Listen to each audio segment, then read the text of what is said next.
मित्रों, आज हम सुनेंगे गरुड़ पुराण के तीसरे अध्याय का वर्णन। इस अध्याय में भगवान श्री हरि विष्णु स्वयं गरुड़ जी को नरकों का रहस्य बताते हैं। गरुड़ जी ने विनम्र होकर पूछा, हे केशव, यम मार्ग की यात्रा पूरी करने के बाद जब पापी यमराज के भवन में पहुंचता है तो उसे कैसी कैसी यातनाएं सहनी पड़ती हैं, कृपया मुझे विस्तार से बताइए। तब भगवान विष्णु ने कहा, हे विनता पुत्र गरुड़, अब मैं तुम्हें नरक का ऐसा वर्णन सुनाऊंगा जिसे सुनकर ही तुम्हारा हृदय कांप उठेगा। यह वर्णन केवल भय उत्पन्न करने के लिए नहीं है, बल्कि यह मनुष्य को सचेत करने वाला है कि पाप का फल कितना भयानक होता है। इस अध्याय में आपको सुनने को मिलेगा धर्मराज यमराज का विशाल नगर, चित्रगुप्त की लेखा और श्रवणों का गुप्त ज्ञान, और यह भी कि कैसे हर छोटे बड़े पाप का लेखा जोखा रखा जाता है। तो आइए श्रद्धा और सावधानी के साथ सुनते हैं गरुड़ पुराण का तीसरा अध्याय, नरकों का वर्णन एवं यातनाएं। गरुड़ जी ने पूछा, हे केशव, जब कोई पापी प्राणी यम मार्ग की यात्रा पूरी करके यमराज के भवन तक पहुंचता है तो उसे कैसी कैसी यातनाएं सहनी पड़ती हैं, कृपा करके मुझे विस्तार से बताइए। भगवान विष्णु ने कहा, हे विनता पुत्र गरुड़, अब मैं तुम्हें नरक की यातनाओं का वर्णन करता हूं। इसे सुनकर ही तुम्हारा हृदय कांप उठेगा। यमलोक में बहुभीतिपुर नामक एक नगर है। उस नगर के आगे 44 योजन तक फैला हुआ धर्मराज यमराज का विशाल नगर है। वहां लगातार चीख पुकार और रोने धोने की आवाजें गूंजती रहती हैं। जब कोई पापी वहां पहुंचता है तो भय और पीड़ा से रोने लगता है। उसके रोने की आवाज सुनकर यमराज के गण दूत उसे पकड़कर धर्मराज के द्वार तक ले जाते हैं। वहां धर्मध्वज नाम का द्वारपाल रहता है। वह पापी का परिचय लेकर चित्रगुप्त के पास जाता है और उसके सारे शुभ और अशुभ कर्म बताता है। चित्रगुप्त सब कुछ सुनकर धर्मराज के सामने पेश करते हैं। हालांकि यमराज सर्वज्ञानी हैं और सब कुछ जानते हैं, फिर भी न्याय की पुष्टि करने के लिए चित्रगुप्त से पाप पुण्य की जानकारी पूछते हैं। चित्रगुप्त भी श्रवणों से सब विवरण जानते हैं। श्रवण ब्रह्मा के पुत्र हैं, जिनकी शक्ति यह है कि वे स्वर्ग, पृथ्वी और पाताल तीनों लोकों में कहीं भी जाकर सब कुछ सुन और जान सकते हैं। उनकी पत्नियां, जिन्हें श्रवणी कहा जाता है, स्त्रियों के हर आचरण और व्यवहार को ठीक ठीक जान लेती हैं। मनुष्य छिपकर या सामने जो कुछ भी करता है, वाणी से, मन से या शरीर से, वह सब श्रवण और श्रवणियां जान लेते हैं। वे सत्यवादी हैं और धर्मराज के सामने पाप पुण्य का सारा ब्यौरा सच सच बताते हैं। जो मनुष्य व्रत, दान और सत्य बोलकर इन्हें प्रसन्न करता है, उनके लिए ये सहायक बन जाते हैं और उसे स्वर्ग तथा मोक्ष दिलाने में मदद करते हैं। लेकिन पापियों के पाप गिनाकर धर्मराज के सामने रख देने के कारण उनके लिए श्रवण और श्रवणियां दुखदायी बन जाते हैं। हे गरुड़, सूर्य, चंद्रमा, वायु, अग्नि, आकाश, पृथ्वी, जल, हृदय, यम, दिन रात, संध्याएं और धर्म, ये सब मनुष्य के हर कर्म को जानते हैं। इस तरह पापियों के पाप का पूरा लेखा जोखा सामने आ जाने पर यमराज उन्हें बुलाकर अपना भयंकर रूप दिखाते हैं और दंड देना शुरू करते हैं। जब पापी प्राणी यमलोक पहुंचते हैं तो वे यमराज का अत्यंत भयानक रूप देखते हैं। हाथ में दंड लिए, विशाल काया वाले, भैंसे पर सवार, प्रलयकालीन मेघ जैसी गड़गड़ाहट वाली आवाज, काजल के पर्वत के समान काले, बिजली जैसी चमक से प्रकाशित, अनेक अस्त्र शस्त्र धारण किए, 32 भुजाओं वाले, 3 योजन लंबे चौड़े, बड़ी बड़ी गोल आंखों वाले, विशाल दाढ़ों और लाल लाल आंखों से युक्त, लंबी नाक और भयंकर मुख वाले यमराज चित्रगुप्त भी उनके पास होते हैं, जो मृत्यु और ज्वर जैसी भयावह शक्तियों से घिरे रहते हैं। यमदूत गरजते हुए पापियों को डराते हैं। इन्हें देखकर पापी भय से कांप उठते हैं और जोर जोर से रोते चिल्लाते हैं। दान न करने वाले और अधर्म से दूषित पापात्मा रोते हुए सोचते हैं, हाय, हमने ये पाप क्यों किए। तब चित्रगुप्त यमराज की आज्ञा से पापियों को डांटते हैं, अरे पापियों, दुराचारियों, तुमने लोभ, क्रोध और पापियों की संगति में पड़कर जो पाप किए हैं, अब वही तुम्हारे दुख का कारण बने हैं। जब तुमने अत्यंत प्रसन्न होकर पाप कर्म किए थे, तो अब उसी तरह प्रसन्न होकर यातना भी सहो। तुम्हारे दुख का कारण हम नहीं, बल्कि तुम्हारे अपने कर्म हैं। चाहे कोई मूर्ख हो या पंडित, गरीब हो या अमीर, बलवान हो या निर्बल, यमराज सबके साथ समान न्याय करते हैं। चित्रगुप्त के ये कठोर वचन सुनकर पापी अपने कर्मों को याद कर निःशब्द और निश्चेष्ट होकर बैठ जाते हैं। तब धर्मराज चुपचाप उन्हें देखते हैं और फिर आदेश देते हैं, इन पापों का शुद्धिकरण करो, इन्हें उनके कर्मों के अनुसार दंड दो। यमदूत निर्दयता से उन्हें पीटते हैं और कहते हैं, यमदूत पापियों को डांटते हुए कहते हैं, हे पापियों, अब चलो उन भयानक नरकों की ओर। यमराज के आदेश से प्रचंड और चंडक नामक दूत उन्हें रस्सियों और पाश से बांधकर नरक की ओर ले जाते हैं। वहां एक विशाल वृक्ष है, शालमली वृक्ष। उसकी ऊंचाई लगभग 1 योजन और फैलाव 5 योजन का है। वह अग्नि की तरह धधकता हुआ प्रतीत होता है। उसी वृक्ष पर पापियों को उल्टा लटकाकर लोहे की जंजीरों से बांधा जाता है। फिर यमदूत उन्हें बेरहमी से पीटते हैं। वे पापी भूख प्यास से व्याकुल होकर रोते हैं, लेकिन वहां उनकी सुनने वाला कोई नहीं होता। सैकड़ों पापी उसी वृक्ष पर लटके हुए दंड भोगते रहते हैं। वे हाथ जोड़कर यमदूतों से प्रार्थना करते हैं, हे यमदूतों, कृपा करके हमारे अपराध क्षमा कर दो। लेकिन उनकी प्रार्थना कोई नहीं सुनता।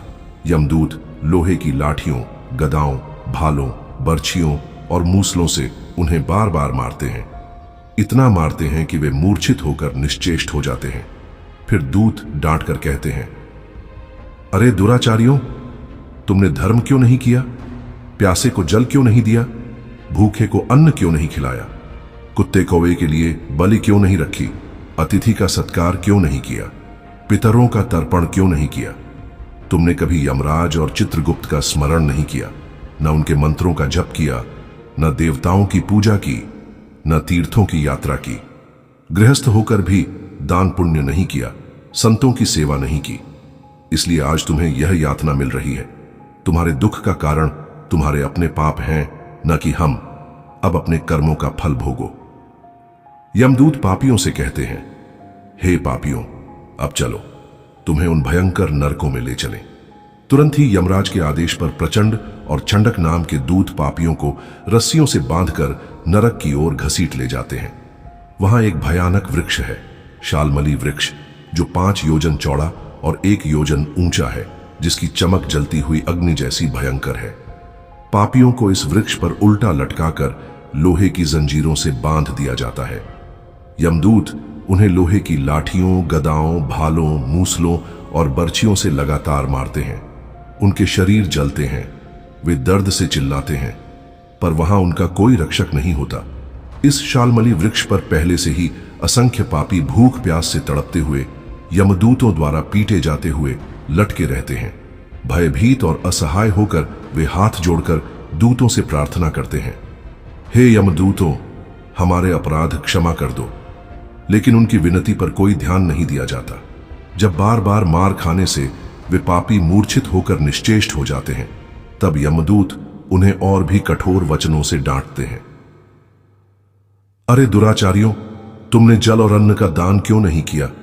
तुमने कभी एक ग्रास भी किसी भूखे को नहीं दिया, कुत्ते और कौए तक के लिए भोजन नहीं रखा, अतिथि का सम्मान नहीं किया, पितरों का तर्पण नहीं किया। तुमने कभी यमराज और चित्रगुप्त का स्मरण नहीं किया, न उनके मंत्रों का जप किया। तुमने तीर्थ यात्रा नहीं की, देवताओं की पूजा नहीं की, गृहस्थ होकर भी दान पुण्य और सत्कर्म नहीं किए, संतों की सेवा नहीं की। अब तुम्हें अपने ही पापों का फल भोगना होगा, क्योंकि तुम धर्म विहीन थे। इसीलिए यह भयंकर यातना तुम्हें सहनी पड़ रही है। अंत में यमदूत कहते हैं, सिर्फ भगवान हरि ही ऐसे ईश्वर हैं जो अपराधियों को क्षमा करने में समर्थ हैं। हम तो केवल भगवान की आज्ञा से अपराधियों को दंड देते हैं। यह कहकर वे निर्दयता से पापियों को पीटते हैं। बार बार मार खाने से वे जलते अंगारों की तरह नीचे गिर पड़ते हैं। नीचे गिरने पर शालमली वृक्ष के नुकीले कांटेदार पत्ते उनके शरीर को चीर डालते हैं। गिरे हुए पापियों पर भयंकर कुत्ते टूट पड़ते हैं और उन्हें नोच नोच कर खाते हैं। वेदना से कराहते हुए जब पापी रोते हैं तो यमदूत उनके मुंह में धूल भर देते हैं। इसके बाद कुछ पापियों को रस्सियों से कसकर बांधकर गदाओं और मुदगरों से पीटा जाता है। कुछ को आरे से लकड़ी की तरह बीच से 2 हिस्सों में काट दिया जाता है। कुछ को जमीन पर पटक कर कुल्हाड़ी से टुकड़े टुकड़े कर दिया जाता है।